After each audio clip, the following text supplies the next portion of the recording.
네, 정부의 코로나19 위기 극복을 위한 11조 7천억 원 규모의 추가 경정 예산안이 어젯밤 국회를 통과했습니다. 소상공인과 민생 안정을 위한 예산은 늘고 세수 보존을 위해 편성했던 세입 경정 예산은 줄었는데요. 특히 피해가 큰 대구 경북 지역에는 추가로 1조 원이 증액됐습니다. 이 추경 예산이 어디에 어떻게 쓰이고 또 추가 예산 편성이 있을지를 구윤철 기획재정부 2차관에게 직접 들어보겠습니다. 어서 오십시오. 안녕하세요. 예. 11조 7천억 원. 애초 정부가 국회에 제출한 추경 규모는 이제 유지가 됐습니다. 좀 들여다보면은 세수 보존을 위한 예산은 2조 4천억 원이 좀 줄었고요. 대신 세출 규모가 그만큼 늘었습니다. 이렇게 보면은 사실상 증액 효과가 나타난 것 같습니다. 어떻게 보시는지요? 예, 정액이 됐다고 보면 됩니다. 예. 정부가 11조 7천억 원의 예산을 제출할 때는 국민들의 혜택이 돌아가는 예산이 8조 5천억이었습니다. 예. 나머지 3조 2천억 원 정부가 당초에 예상했던 것보다 세금이 줄어들 걸로 봐서 잡힌 예산입니다. 예. 그런데 국회에서 조정을 거치면서 정부가 세수 중에서 안 들어올 걸로 생각하는 2조 4천억 원을 예. 국민들에게 혜택을 주는 지원 예산으로 바꾸었습니다. 예. 그래서 전체적으로는 국민들에게 돌아가는 예산이 8조 5천억이 아니고 10조 9천억으로 해서 예. 한 28% 증가되었다 이렇게 보시면 될 것 같습니다. 그렇군요. 네. 말씀하신 그 부분을 조금 더 짚어보겠습니다. 이게 삭감 없이 총액이 그대로 유지된 배경은 무엇인가 그 이유를 좀 들어보고 싶은데요. 네. 저희가 뭐 과거를 떠올려 보면 정부가 제출을 해도 예산안을 제출을 해도 국회를 통과하다 보면은 줄어들기가 네. 마련이었거든요. 네. 예. 그런데 국회는 기본적으로 국민의 부담을 줄여준다 해서 관례적으로는 이 정부가 제출한 예산보다 줄이는 게 정부의 국회의 어떤 권능이라고 생각했습니다. 예.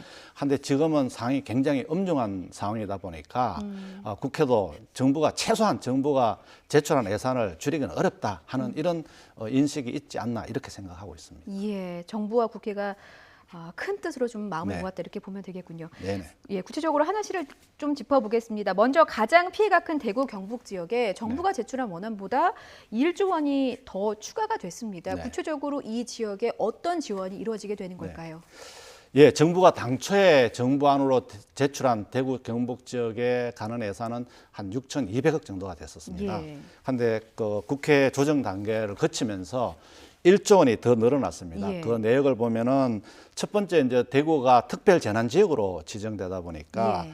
그 특별 재난 지역에 따른 피해 복구를 위해서 4천억을 정액을 시켰습니다. 예. 그리고 또 대구가 워낙 코로나19로 인해서 소상공인 점포가 굉장히 어려움을 겪고 있습니다. 예. 이런 점포에 대해서 17만 한 7천 개 정도 되는 점포에 대해서 폐업하거나 또는 휴업하는 경우, 장기 휴업하는 경우 좀 지원을 해주자 해서 예. 그 예산이 한 2,360억 정도가 정액이 되었고요. 그 다음에 또 소상공인들이 당장 수입은 들어오지 않는데 예. 지출은 많이 나갑니다. 뭐 전기료도 내야 되고 이러기 때문에 건강보험료도 내야 되고 그래서 예. 전기료나 건강보험료를 감면해 주는 예산 그게 한 1,000억 이상 반영이 되었고요. 그다음에 자금이 굉장히 어렵습니다. 예. 자금이 어렵기 때문에 정부 단계에서 한 3,000억을 이제 대출해 주는 걸 했었는데 한 2,000억을 더 해가지고 5,000억을 하면서 이자는 그 대신에 연말까지는 거의 제로 금리로 해서 이 지역의 어려움을 해소해 주기 위해서 정부가 한 1조 원을 더 정액시켰다 이렇게 이해를 하시면 되겠습니다. 예, 지금 이제 대구 경북 지역을 살펴봤고 말씀하신 소상공인들 중에서요, 뭐 전국적으로 직격탄을 받고 네. 있는 분들이기도 합니다. 이분들을 위해서 1조 1,000억 원이 증액이 됐는데 자세한 지원 내용을 좀 설명을 네. 해주십시오. 예, 지금 소상공인들이 가장 크게 어려움을 겪는 게 이제 자금 부분입니다. 예. 그래서 저희들이 그 소상공인이 주로 받는 그 경영 안정 자금 그것을 8천억을 정액을 시켜가지고 예. 정부 안에서 1조 9천억보다 8천억 정액서 2조 7천억을 하게 되고요.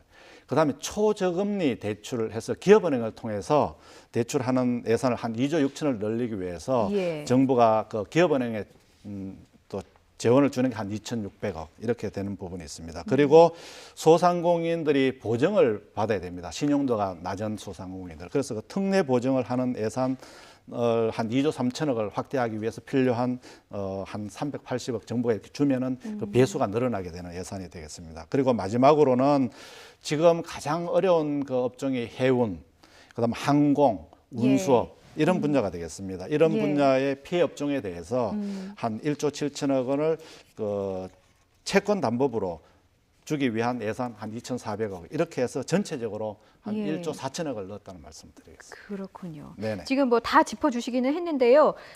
소규모 영세 사업자에 대한 세금 혜택을 조금 더 짚어보면 좋을 것 같습니다. 이게 추경안에 포함이 된 건데 구체적으로 이분들의 경우는 어떤 혜택을 또 받게 되는 걸까요? 예, 정부의 지출 외에도 예. 이 소상공인들이 굉장히 어려움을 겪고 있습니다. 그래서 그 소상공인들의 그 세금 부담을 줄여주자 예. 해서 그 특별 재난 지역의 소상공인들이 그 특별 세액 감면을 받는데 한 2배로 늘렸습니다. 세액 혜택을 받은 것이 예, 2배로. 그걸 2배로 늘렸고요. 예.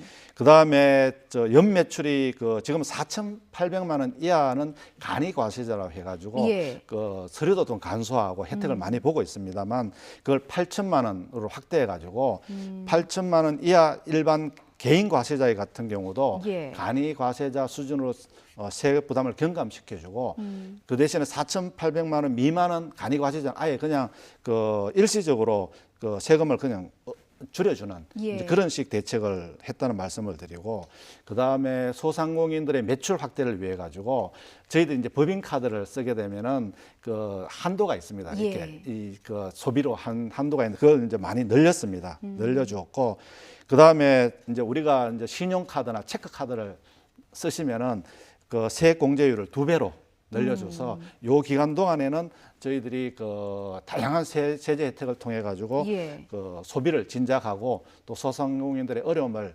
줄여주는 그런 세제 혜택도 마련했다는 말씀을 드리겠습니다. 예. 민생 안정 등에도 8천억 원의 예산이 좀 증액이 됐습니다. 이거는 어떤 사업이 좀 추가가 되는 걸까요? 예, 민생 안정 관련해서는 저희 정부 안에서 저소득층의 소비 쿠폰 해서 8,500억 원 가져갔습니다만 예. 국회에서 그 저소득보다 약간 위쪽에 있는 차상위 계층이라고 하는데 그 계층에 대한 지원을 해야 되겠다 해서 그 부분이 한 1,700억 정도가 정액이 되었고 예. 그 다음에 또 그 저소득층의 그 건강보험료 경감이 있습니다. 건강보험료를 하위 20%를 대상으로 해서 50%를 경감해 줍니다. 3개월간. 그게 한 2,300억 정도가 됩니다. 예. 그리고 그 평상시에는 정상 가정인데 이 경기가 어려워지다 보면은 갑자기 이렇게 위기 가정으로 전락하는 그런 예. 부분이 있어요. 그런 부분에 대한 그 긴급복지라는 재원을 한 2천억을 더 늘렸습니다. 그 외에도 그 고용이 불안정한 일용직이라든지 특별 고용을 하고 있는 이런 사람들 대상으로 인해서 예. 고용 안정을 위한 사업에 1,000억을 더 넣고 해서 전체적으로 한 8천억을 어려운 계층에 지원되도록 그렇게 예. 조치를 취했습니다. 예, 차관님께서 말씀하신 내용 중에 이 소비 쿠폰에 대해서 좀 질문을 드리면 네. 어떻게 보면 이번 추경의 핵심 사업일 것 같은데 이게 누구에게 얼마나 어떻게 지원되는지를 좀 간략하게 설명해 주시죠. 예, 요번에 그 국민 전체적으로 지원되는 소비 쿠폰이 한 2조 2천억 지원이 됩니다. 예. 그 중에서 그 저소득 계층 아까 제가 말씀드린 계층하고 그다음에 그 위쪽에 있는 차상위 계층에 대해서 한 1조 원 소비 쿠폰이 돼서 이분들이 그 어려움을 좀 벗어날 수 있게 예. 지원을 해준 부분이 있고요. 그럼 두 번째는 그 계약이 한 달하고 일주일 정도 연기가 됐습니다. 그러다 보면은 7세 미만의 이 아이 돌봄에 굉장히 어려움을 겪으시는 가정이 있을 것 예, 같아서 예. 아동 수당을 한 10만 원씩 4개월 동안에 더 줘서 특별 돌봄으로 쓸 수 있게 하자 해서 이게 한 1조 원 정도 되는 부분이 되겠습니다. 그리고 예. 어르신들 일자리를 저희들이 좀 하게 되면은 공익형 일자리 대해서 또 한 20%의 그 쿠폰을 주는 그게 한 1,200억 정도 해서 예. 전체적으로 한 2조 2천억 규모가 되겠습니다. 예, 그렇군요. 네. 오늘 차관님을 모시고 이 질문을 꼭 드려봐야 되겠다 싶은 질문이 있었는데 네. 벌써부터 2차 추경이 필요하다 이런 목소리가 좀 나오고 있습니다. 그런데 네. 일각에서는 뭐 올해 예산이 512조 슈퍼 예산인데다가 추경까지 더해졌다. 그러니까 재정 안전성을 좀 감안을 해서 재정 정책을 펴야 되는 것이 아니냐 이런 지적도 있더라고요. 어떻게 보십니까? 네, 지금 이제 전 세계적으로 이 코로나19가 이제 좀 확산을 되다 보니까 예. 전 각국이 이제 여러 가지 어려움을 이제 예상이 되고 있습니다. 그래서 당초 저희들이 생각했던 것보다는 여러 가지 경제 상황이 나빠질 경우를 대비해서 철저한 준비를 해야 되지 않느냐 이런 식으로 저희들이 이해를 하고 있고요. 저희들이 이번에 1차 추경을 했습니다만 추가적인 저희들 어떤 경기 대책이 필요하다 그러면은 저희들은 기존에 말씀드린 것처럼 4차, 5차도 충분히 할 수 있다 이렇게 보고요. 그동안에 1차, 2차, 3차 한 게 거의 한 32조 원 정도 수준이 되고 있습니다. 그래서 예. 이것도 부족하다면은 저희들은 뭐 또 특단의 어떤 대책을 마련할 계획은 가지고 있습니다. 그렇군요. 네. 알겠습니다. 오늘 바쁘신데 나와주셔서 감사합니다. 여기까지 듣겠습니다. 네, 지금까지 감사합니다. 구윤철 기획재정부 2차관이었습니다. 고맙습니다. 네, 감사합니다.